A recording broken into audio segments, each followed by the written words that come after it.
opportunity na to para sa lahat to. And this is so exciting. If you made a decision na sumali ngayong gabi, masasabi ko, it's a perfect timing. Alam niyo kung bakit? If you join us 4 years ago, malamang isa kayo sa mga nawala or isa kayo sa mga medyo may duda ng mga panahon na yon. Kasi ng mga panahon na yon, wala pang kumikita, wala pang may kotse, wala pang may mga bahay. Tama ba? And ang attrition rate namin mataas. Siguro attend 10, babalik 2 na lang. Parang ganon. Pero kung nagstay kayo, at dun sa mga naniwala 4 years ago, nagstay, ginawa ng paraan yung 7 and 80. Ngayon po, nakakatuwa. Meron hong kumikita na 1 milyon isang buwan. Hindi lang isa, hindi lang 5, at hindi lang 10. Marami. Ang tanong na lang, kung sa tingin nyo hindi nila ginawa ng paraan yung 7 and 80, kikita kaya sila ng 1 milyon isang buwan? Imagine mo na lang kung kumikita ka ng 1 milyon isang buwan. Sunod ka, camera. Ha? Na-imagine nyo ba kung kumikita ka ng 1 milyon isang buwan? Ano kayang lifestyle meron ka? Can you imagine what life is gonna be like if you make like 1 million a month? Kung divide mo yun in 30 days, that would probably you can spend at least 30,000 pesos per day. Kung hindi mo magalaw ngayon, bukas malaki problema mo, kailangan 60 na ang uubusin mo. Pag hindi mo nagalaw yung 60 on the second day, pangatlong araw, mababaliw ka na. You have to spend 90. Tama? Can you imagine, malamang kahit naglalakad ka, mahulog yung 500, sabi mo, you know, that's dirty. Gusto mo sa'yo na. Di ba? Tama ba, no? Kasi, imagine mo, di ba? Kaya mo mawala ng 500, di mo problema, tama? Anyway, nakaka-excite kasi nung nag-start kami, ang audience lang namin konti, no? And ngayon, ilan na tayo, and sobrang dami na. Itong seminar room, napansin nyo, mas marami pa yung hindi nakapasok minsan winawanon-wan na lang sa labas. That's why, unti-unti tayo nag-expand. Saan ba nag-start yung malalaki? Di ba mas maliit? Okay. Ngayon po, I have good news kasi malapit nang matapos yung sarili nating unit sa 7th floor. Malapit nang matapos, ilang tulong na lang. Siguro mga 1.5 ng size nito. So, at least kung mag-invite kayo, mas marami. Tapos meron pa tayong 3rd floor. Wow, talagang nakaka-excite. Marami tayong pwede ma-invite. Ubusan na ng lahi dito. Diba? Mas marami kang kilala, lamang ka na. Well, anyway, katulad din ako ni John, katulad din ako ni Doc Ed, naging distributor kami. Dati kaming katulad nyo, nakaupo dyan, nakikinig, naging first-timer din. Kagaya mo, ganyan na ganyan.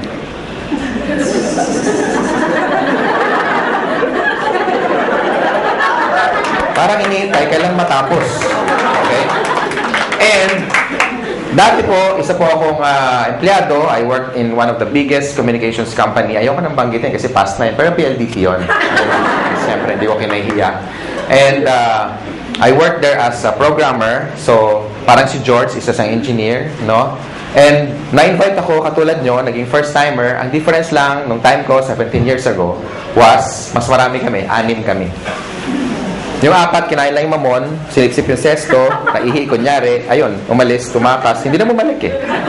Okay? Ako natira, tsaka tatay ko. Tatay ko kasi nag-invite. Nakakatuwa, tatay ko, di ba? Sabi niya, anak, alam mo, ang ganda dito, grabe. Palakpak siya ng palakpak. Ako, nakita ko siya mga palakpak.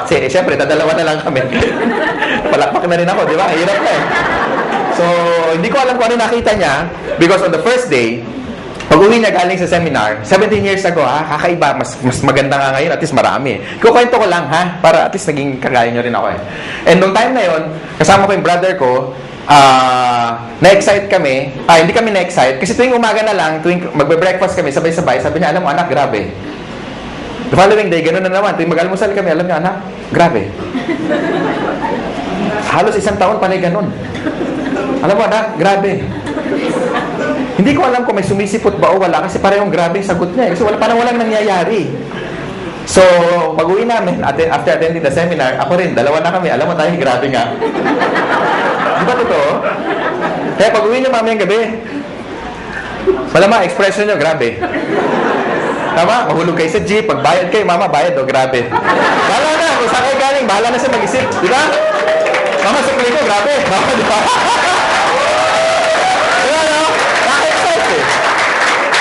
And I started part-time. Yun na advantage nyo, when you join in Global, you can start part-time.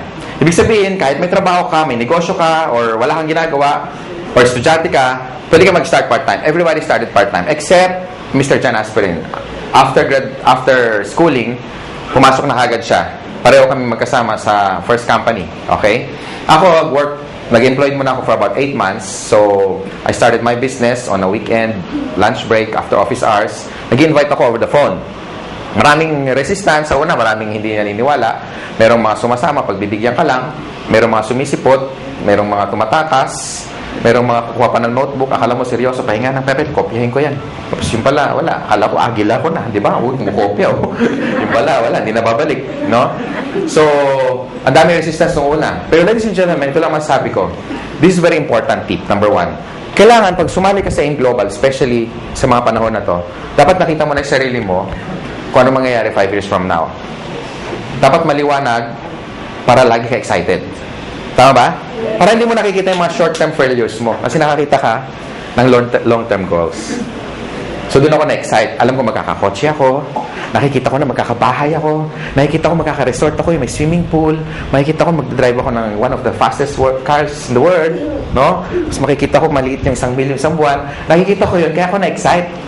Minsan din ako natutulog, punong-puno. Hindi na rin ako nakakapag-lunch kasi pag i-invite, kaya pa na i-bag, alam niya, kabag, sama-sama na. No?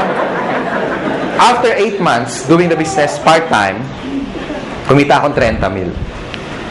Malaki ba yung 30 mil ngayon? Yes. Pwede na, no? Gaano siya kalaki noong 1994? Kakaiba, di ba? Noong nga panahon na yun, pag nakatikim ka ng 30 mil at you are only 23, medyo kakaiba. Talagang, alam mo yung yabang ko talaga, parang pag binaril mo ko, parang hindi ako tatablan. Alam mo yung gano'n? Alam mo yung, sabi ko, pwede na, di ba? Kaya nag-resign ako, nilakas ang loob ko. Pero before that, in-encash ko muna yung cheque kasi baka tumalbog eh. No? Dumating yung cheque. Sabi ko, Miss, diretso ako sa BPI. Miss, palitan mo yung tig 100 para medyo, alam mo yun, marami. Di ba? Exciting ka nga. Masarap pagbilang, di ba? Kaya problema, paano ko iuwi? Oo, kaya meron dito, meron dyan, madami sa medyas, pinakamarami sa ilalim ng brief, naka-roll pa, may goma pa eh. Nilagay ko doon. Maglakad ako, nakabuka. Pero okay lang, at least, diba? Hindi ko ma-hold up. At least safe. So pagdating sa bahay, it was my first time to make that kind of amount of money. So I was so happy, I was so excited. Lahat ng utang namin, lahat bayad, no? Naalala ko anong gabi na yun habang binibilang ko. Pag na-experience nyo, tingnan nyo ha, pag una nyong maraming pera, ang sarap bilangin pa ulit-ulit, 28, 29, 30. Ulitin nga natin, parang kulang.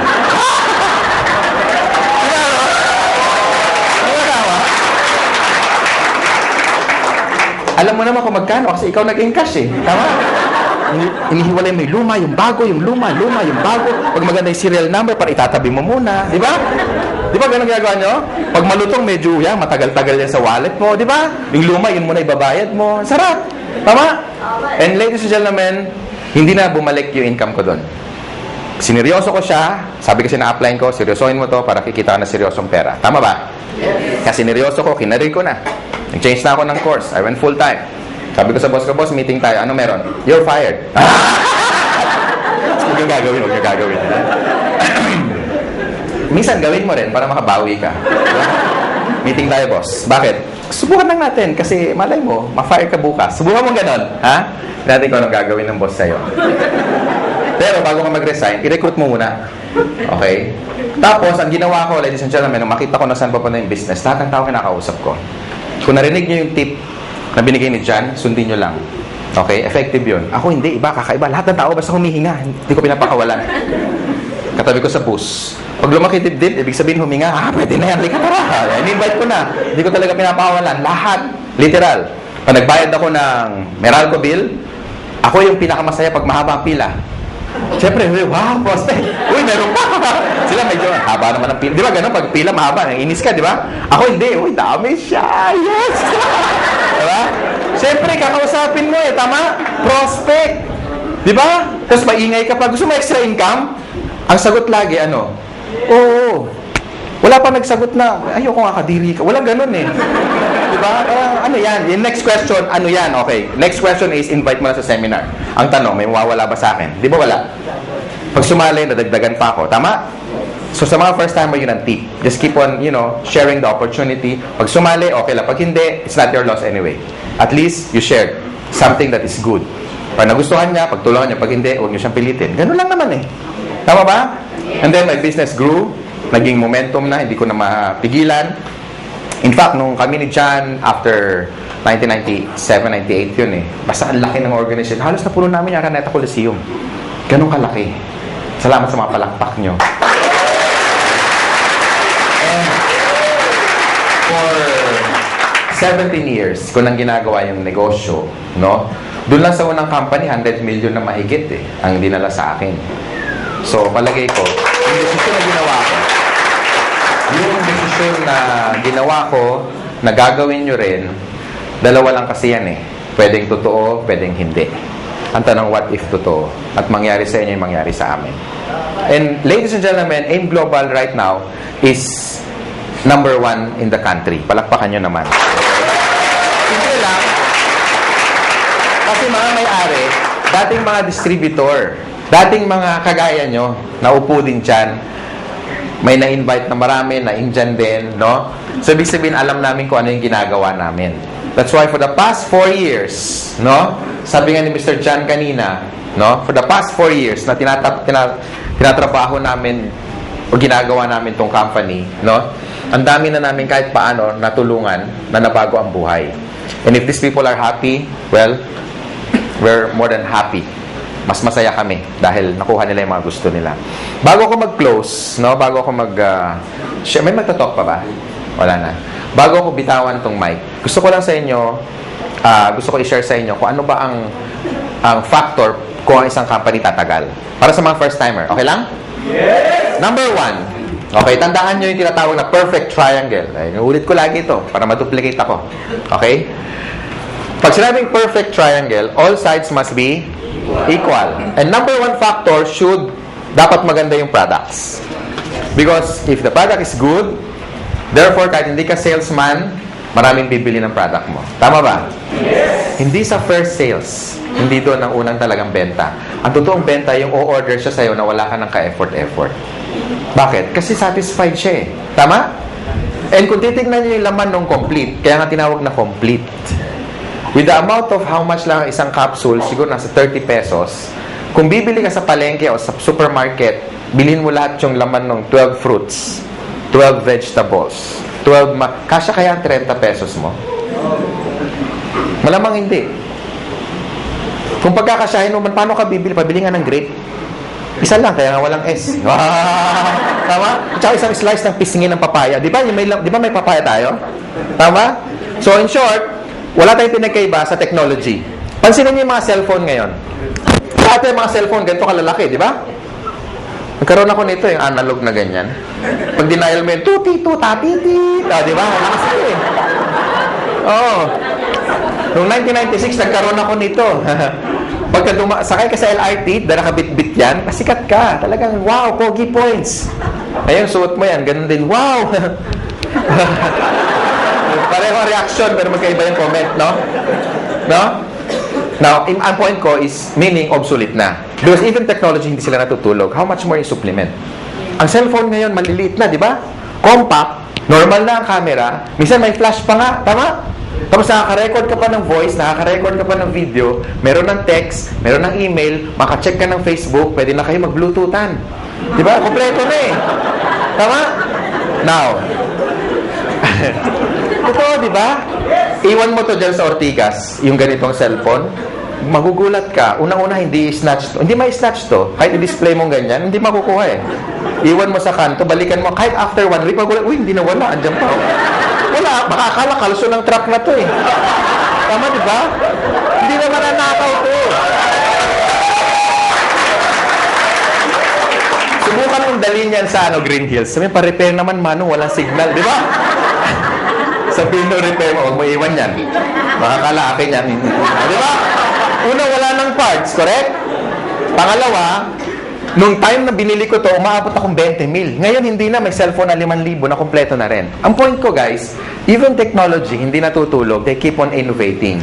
That's why nung tinayo namin to, hindi pwede kami kumuha ng products na design for research more than 10 years ago. Tama ba? Baka hindi na siya effective today. Because for the past 10 years, lumabas yung birds flu. Lumabas yung mga infection na airborne. Lumabas yung bacteria na nagko-communicate na. Di ba pati bacteria nag-uusap na eh. Nasaan ka? Ingron. Ikaw nasaan ka? Nasa tenga somewhere in the ear. O, di ba? So, okay, let's meet halfway. Where? In the intestines. Now? O, di ba? Nag-uusap sila eh. Di ba? Sige mo ha. Kung yung mga bacteria na de-develop, nag-e-evolve din. So, therefore, you need a product na latest na maraming laman para makombat lahat ng mga bacteria na yan. Tama? And tama-tama yung complete natin. Kasi sa dami ng laman yan, ang daling i-explain, pero ang daming laman. Yung mga laman niya, kilala na dati, katulad ng orange. May effort pa bang i-explain mo yung orange? Wala na. Papaya. Lalo na yung papaya, di ba? Hindi mo alam ang papaya. Ganun na may prospect mo. Hindi mo alam. Bagsakan mo. Tama ba? Ang point ko, ladies and gentlemen, pagdating sa products, never kami nagkaroon ng pangalawang isip when we get the Nature's Way. Because it's one of the biggest herbal manufacturer in the US. Yan ang ating product provider.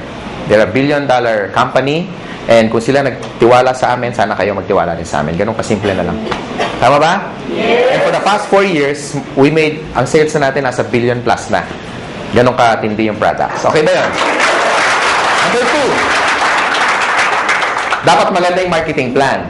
And that's the reason, karamihan ng mga top distributor na nandito na kumikita na 100,000 isang linggo, 1 million isang buwan, no? Kalahating million isang buwan, hindi sila salesperson. They're not salespeople. But because maganda yung marketing plan, plus maganda yung products, gagawa ka talaga ng maraming pera. Tama ba? Yes. Because, halimbawa, in-invite mo ako. And satisfied ako sa income ko. Pati sa produkto. Therefore, mag-i-stay ako sa grupo mo. And the more na marami akong benta, meron ka income. Correct? And the more na kumikita ako, hindi mo ako maaawat. Pwede mo sabihin, Francis, tama na, mayaman ka, mag-quit ka na, uwi. Di ba? Hindi naman pwede, correct? So, yung mga tao will keep going basta maganda yung income. And kaya ako nag-change ng career ko from engineering, I went into network marketing. Simple lang. Nakita ko kasi kung saan papunta eh. Yung buhay ko na na-enjoy ngayon, ito yung nakita ko 17 years ago. Ngayon lang naging obvious. Kaya stick to your dreams, ladies and gentlemen. This is very important. Importante kung may dreams ka, importante may opportunity. Kasi ang dami natin kilalang mga tao, di ba? Ang gagaling sa klase, top 10, minsan din lister pa, talagang walang absent. Minsan yung salamin talagang halos ang kapal na, no? Talagang walang ginawa kundi mag-aral. Talagang top 10 sa class. Pero bakit pagka-graduate, after magkaroon ng job, 30 years later, some of them are broke, they're not happy, sometimes jobless, minsan wala, hindi man lang kumita ng unang milyon niya sa buhay. Why? Because hindi siya financially educated. And tonight, ladies and gentlemen, ang tinuturo namin sa inyo, how to become a businessman. Hindi para mag-member dito, bebenta, hindi. Tinuturo namin kayo maging negosyante. Tama ba? Yes. And with our marketing plan, kung titignan mo, ay grabe, nakadesign talaga to, is a pro-distributor marketing plan. Kumbaga, ang effort mo 1 beses, 3 beses kang babayaran. Kaya yung mga na kumikita ng malalaki in global, ito yung dapat nilang kitain in one lifetime. Kinikita lang nila minsan in 1 year. Some of them already made more than 30 million in just a matter of 4 years. So, i-divide mo na 4 years yon, almost 10 million a year, correct? And 10 million, hindi pa nga natin kikitain yun kung empleyado ka in one lifetime. Tama ba? Yes. So, ang marketing plan is very important kasi ang tinitipid mo rito hindi pera. Ang tinitipid mo rito yung tinatawag na oras. That's why I love doing this business because engineering ako before. And nakinompute ko na yung sweldo ko, kung magkano yung savings ko, tsaka magkano yung kikitain ko for the next one lifetime. And na-compute ko, wala pang 4 na milyon. Kasi 7 mil lang ang sweldo ko isang buwan. Eh, gulong lang yun ng sports car ko. Tama ba? And I'm so excited kung sino man nag-design ng concept na ganito, more than ilang years na, and we really embrace it. Kasi sa totoo lang, sabi ng mentor ko, and I even had a book na nakalagay doon, why work for 40 years and make all the money that you should be making for the next 40 years when you can only cut it down for the next 5 years? Tama ba? Yes. And ladies and gentlemen, you're still in the pioneer stage. Bakit? 4 na taon pa lang in global. Ang dami na resulta. Parang langgam. Kung nasaan matamis, doon maraming langgam. Kaya pansinin nyo, kung saan maraming tao, ibig sabihin may maganda opportunity dito. Maraming tao, hindi pa nila mabawasan. nahiya na kami, kaya kami nag-extend. Kasi baka umabot tayo, baka ladating yung panahon, pati kisame, may tao. Diyan ka lang, 2 oras lang to. Imagine mo, nakakapit siya. Nakakahiya, di ba? Next, and last, of course, we have what we call the business system. Sa halagang 7,980, kasama na yung buong business system, sinasama mo na. Kasama na sa buong package. Kami nagbabayad ng rent, kayo wala nang babayaran. Tama? Aircon, malamig, may upuan, kanina ka pa nakaupo. Tama? Kami na nagbabayad ng warehouse, kami na nag-i-import, kami na lahat nagpapa-approve sa BFAD, kami na lahat nagbubuo ng system, pati sa international global expansion, kami na lahat. Wala ka naiintindihin. So this is a business na risk-free, ang daling i-manage, walang masyadong overhead, kaya talunin mo yung mga franchise katulad ng Jollibee and McDonald's because of the system. If you want to make more money and become wealthy, they have 2 choices lang. Pwede kang magkaroon ng franchise like Jollibee. If you have 30 million, go for it. Pero kung wala kang pera, how can you be wealthy? So you have 1 choice. Join M Global. Yung nangyari sa amin, hindi yung tsamba. Kasi marami kami. Kung isa lang yung maman, pwede mo sabihin, tsamba lang yan. Wani na bluman. Palagay ko may nunal yan sa likod. Di ba? Pero ang dami namin eh. Tama? Ang dami namin. Ang dami namin. So hindi siya tsamba. Gawa na yung tinatawag na system. Pansinin nyo yung Jollibee. Bakit ang tao tumataya ng 30 million? Kasi ang franchise, 1.2. 28 million yung building, lahat-lahat, pati yung gamit, aabutin ka ng 28 million. Okay? Bakit ang tao tumataya doon? Sa tingin mo dahil sa lasa ng spaghetti? Hindi. It's because ang binibili niya, kompleto na. Hindi niya naiisipin kung ano yung menu. Correct? Pansinin nyo yung Jollibee, lahat standard. Number 1, pricing. Yung manok, pareho, pati kulay, pati timbang. Lahat tayo nagwi-wish ng changes. Gusto natin ng pagbabago. In terms of health, in terms of wealth, in terms of money, in terms of what? Career. Ladies and gentlemen, malay mo ito na yung break na hinahanap mo. Hindi natin masabi. Kung marami ka na sinubok na network marketing company, o marami na nag-entice sa'yo, marami na nag-invite, ngayong gabi, yakapin mo yung sponsor mo. Especially nag-invite sa inyo. Sabi mo sa kanya, salamat. Pwede ba sabihin nyo ngayon? Salamat. Salamat at in-invite mo kami in one of the best opportunity in the world.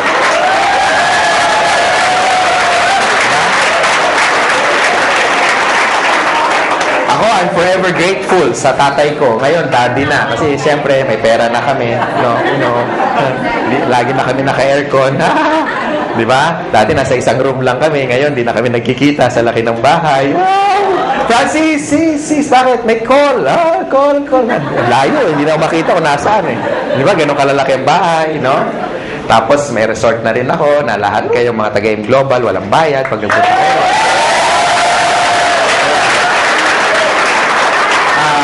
Walang bayad kasi magdo-donate ka lang. 1,000 per head. Hindi, naka-design talaga yun for a team building resort. May dormitory yun na it's like a hotel. Tapos may suite din para sa trainers nyo.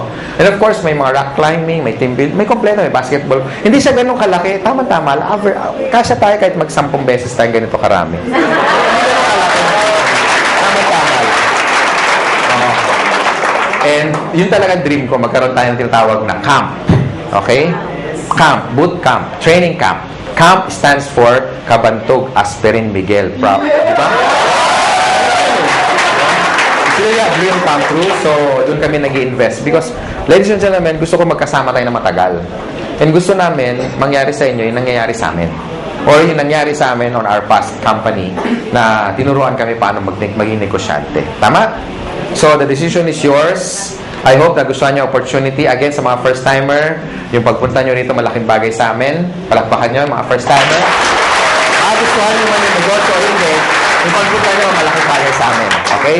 Sa mga sponsor naman, tutukan nyo yung mga first-timer. I-share nyo sa kanila how to get started. Of course, i-prepare nyo sila sa mga negative, sa mga discouragement. No? Ngayon, sa mga negative, I suggest isapon nyo, tapos dalhin nyo rito, itaktak nyo para maintindihan yung negosyo, ha?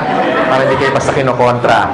Doon sa mga wife naman na hindi pa member yung husband, kasi pag ganito, you want to stretch your time and make yourself productive. Sometimes, maraming sakripisyo. Uuwi ka medyo late ng gabi. Well, it's part of the business. Tandaan mo, pag may tinanim, merong pero hindi nyo alam, may sakripisyo mas marami. Tama? Yes. Para maintindihan ka ng husband mo, bakit ka ginagabi, dalhin mo na lang dito. Tama ba? Yes. Bago mo kumbinsihin ibang tao, kumbinsihin mo muna yung katabi mo matulog.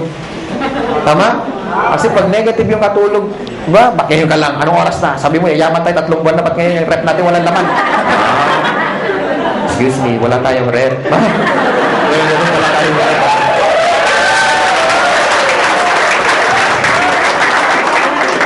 Bakit wala tayong kuryente? Haler, 8 years na tayong walang kuryente. So, yun. Sa mga upline naman, sa mga first timer, huwag niyo muna hanapan ng resulta yung upline nyo, especially kung bago pa siya. Ha? Siyempre, kung sasali lang niya kahapon, wala pang kotse yan. Siyempre, baka, asan ang kotse mo? Diba? Ka-join lang eh, diba? So, pag yung upline nyo bago pa, move to the next upline para matulungan kayo at masagot yung mga tanong ninyo. Tama? Yes. So, palagay ko, yun lang sharing ko. Thank you. I'm the finance director of this company. Maraming salamat sa inyo. Be a blessing to others. Ha? Thank you.